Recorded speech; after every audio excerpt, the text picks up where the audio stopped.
You already know who it is, man. It's your boy Underrated Mage. Today I'll be doing a video discussing top 7 greatest fairy tale villains. Now this is going to be a list of my favorite villains in the series of fairy tale. Now this list might be a little bit controversial because there are some characters up here that some people like and there are some characters that some people don't like up here. And yeah, there's some characters who did turn good. Well, there's some characters who did turn good on this list, but I'm going to be talking about them when they were a villain specifically, and I won't be counting like obviously when they're good. I'm going to talk about what they did when they're a villain. So without further ado, let's go ahead and get into the video.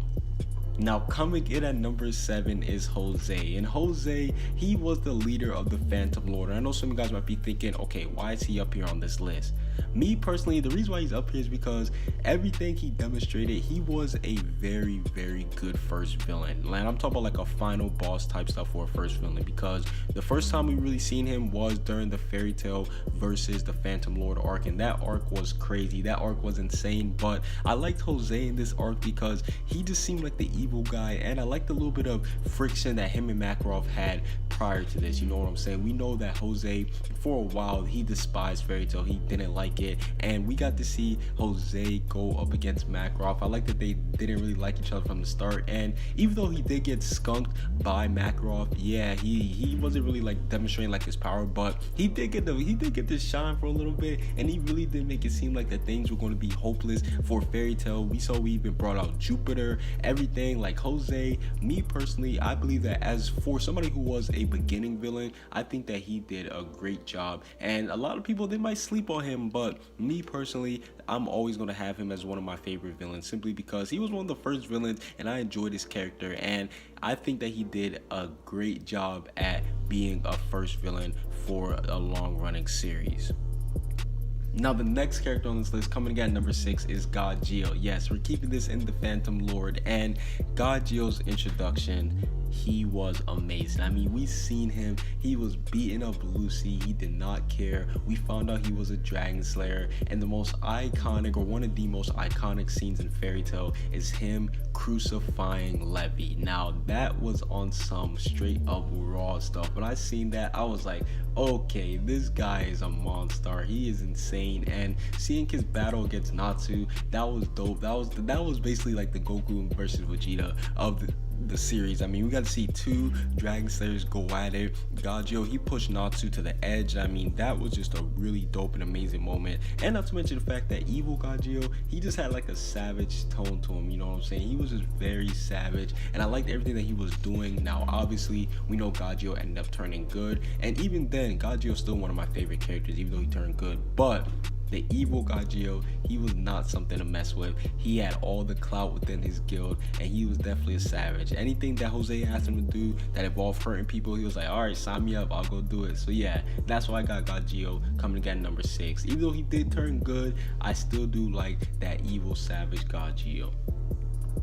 Coming in at number 5 is Future Rogue, and this one is a very controversial character, and not because he's a villain or anything, but mainly because a lot of people, they hate the Grand Magic Games arc. Me personally, I don't really see a problem with the Grand Magic Games arc. I mean, I'm gonna do a video discussing why the Grand Magic Games arc isn't as bad as people think it is, but that's a whole nother video for a whole nother time. But the reason why I have Future Rogue up here is because he was insane. I mean, for a villain, he was insane. I like the whole mystery of the guy being in the shadows. You know, for a long time, we didn't really know what was going on. And not to mention the fact we had Future Lucy come, she was trying to save them all, and he was one of the villains who actually killed somebody. Yes, he killed off Future Lucy, and not to mention the fact that he actually was summoning dragons to make them work for him. Like, Future Rogue, he was dope. He was an OG. Like, he was doing everything. He killed characters, or a character, and he was making dragons work for him. Like, yo, Future Rogue is highly underrated to me. A lot of people, they don't like him just due to the fact about who he is, but me personally, I definitely gotta say that Future Rogue, he is definitely one of my favorite villains in the series. And even though the Grand Magic Games arc is hated, that still doesn't change the fact that for me personally, Future Rogue, he was dope. And not to mention the fact that he even like had to kill his best friend to take his power. Like, just the story, the lore behind Future Rogue is just amazing too. So yeah, coming in at number 5, I gotta put Future Rogue up there.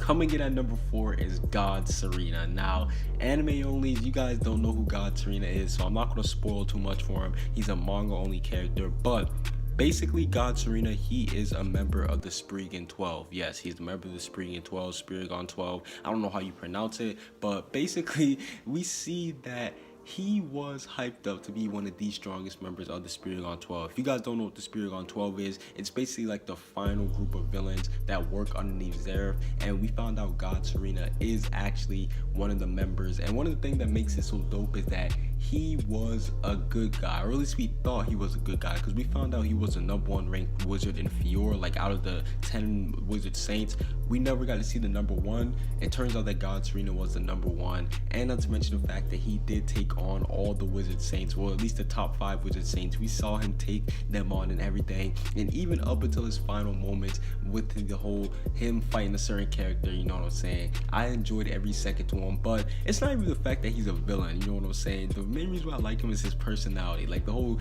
goofy, outgoing personality, and his abilities. Like, everything about him is just dope. Listen, I can't wait to see him get animated. That is going to be some of the best moments, period, when we get to see God Serena get animated. I'm going to be going crazy, because that is just going to be hype. I'm going to love everything about that. So yeah, God Serena coming in at number 4 for my 4th favorite villain.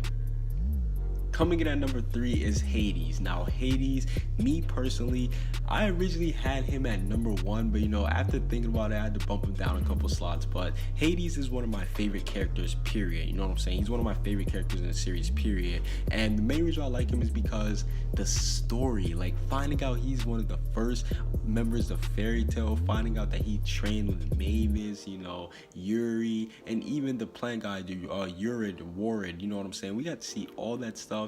And not to mention the fact that he really did not play in his arc on the Temporal Island. Me personally, that's my favorite arc in the series, and he did not play any games. We saw that he was taking people out. You know, we saw that he basically skunked Makarov, and I really do like the little relationship between him and Makarov. You know, he was the one that basically gave Makarov his title. Then we come to find out he's fighting his student. You know, that's just dope just thinking about that. So Hades, yeah, he is definitely one of my favorite characters in the series, and I got him at number 3 on this list. I mean, I wish we got to see more of him. Well, we do get to see more of him, but I'm not going to spoil too much. But all I'm going to say is that Hades, him as a character is just dope. And not to mention his name is Hades. Like, come on, if your name is Hades, you know that you're going to be impressive.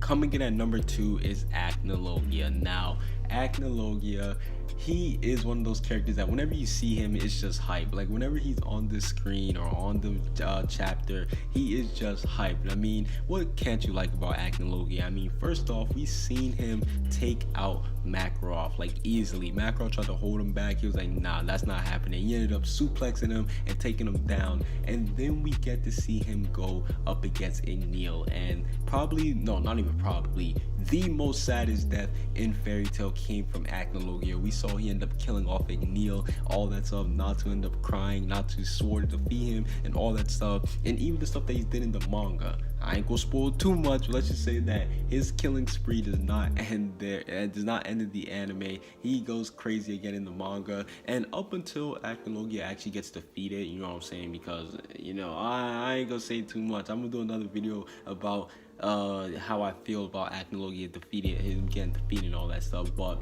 yeah, we get to see Acnologia. He was the real deal. He actually felt like a true threat for a villain when it came to like power standpoint. So that's why I got Acnologia at number 2. Now, coming in at number 1, a no-brainer, my favorite character in the series, Zeref. Now, Zeref, I gotta say, but I like what Hiro Mashima did with Zeref and Acnologia. You know, with Acnologia, it felt like that he was a villain when it came in terms of like action. Like, that was his main role. You know, he was the big bad guy. He was the bad guy when it came to the action. But Zeref, he was the bad guy when it came to like the story-wise, if that makes any sense. Because really, everything that happened in Fairy Tail was because of Zeref. You know, all the conflicts and stuff, if you think about it, because all the Dark Guilds, they basically want to revive Zeref and, you know, bring him back and all that stuff. So we were getting showing little imprints and hints of Zeref there, here, there, here and there, here and there. But then once he finally got revealed, it was a whole nother story. I mean, we seen him on Tenro Island killing off Hades, you know, all that stuff. Zeref, he is definitely by far, to me personally, the greatest villain in this series. And I mean, even in the final arc, you guys are going to see Zeref puts in work. He just goes crazy. He goes insane, man. And yeah, I just like his character too. Like, his character is deep, complex, you know, the whole curse of Ank'Sram, all that stuff. So yeah, overall, that's what we see for this little list. Who is in your top 7 for villains? Comment what you guys think down below. Subscribe if you haven't. Peace out.